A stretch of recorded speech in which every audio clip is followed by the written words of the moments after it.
اور اللہ کسی کی محنت کو، کسی کے احسان کو ضائع نہیں کرتا۔ السلام علیکم میرے دوستو، آج کی حدیث ہے، رسول اللہ صلی اللہ علیہ وسلم نے فرمایا، جس شخص کی نماز اسے برے فعل اور گناہوں سے نہیں روکتی ہے، ایسی نماز اسے خدا سے دوری کے علاوہ کچھ نہیں دیتی۔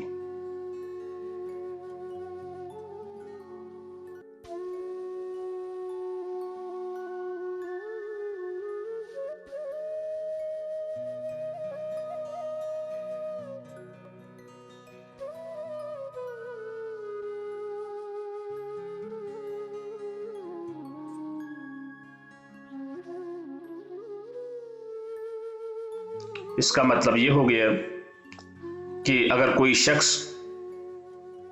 نمازی پرہیزگار ہے اور ہمیشہ وقت پر پابندی کے ساتھ نماز ادا کرتا ہے لیکن گناہ نہیں چھوڑتا، مسلسل ظلم کیے جاتا ہے، مسلسل گناہ کیے جاتا ہے، تو اس کا مطلب ہے کہ وہ نماز اسے کچھ نہیں دیتی بلکہ خدا سے دوری دے دیتی ہے، کیونکہ یہ بات طے ہے کہ دنیا کا سب سے مشکل ترین کام اپنے نفس کو روکنا اور گناہوں سے رکنا ہے۔ اگر انسان گناہوں سے، ظلم سے باز نہیں آتا تو نماز اسے کوئی فائدہ نہیں دیتی۔ تو میرے دوستو، آج سے عہد کیا جائے کہ آپ گناہ چھوڑ دیں گے اور کوشش کی جائے کہ اپنی آخرت کو سنوارا جائے، کیونکہ یہ زندگی چند لمحوں کی، چند سانسوں کی مہمان ہے اور اس کے بعد ہمیشہ کی زندگی ہے، اور اس کی بنیاد ہی ہمارے ایمان کو تقویت پہنچاتی ہے، اور ہمارا یہ ایمان ہے کہ آخرت کی زندگی ہمیشہ کے لیے ہے۔ تو یہ کتنا گھاٹے کا سودا ہے، کتنے نقصان کا سودا ہے کہ انسان ہمیشہ کی زندگی کو نقصان پہنچاتا جائے اس چند روزہ زندگی کے لیے۔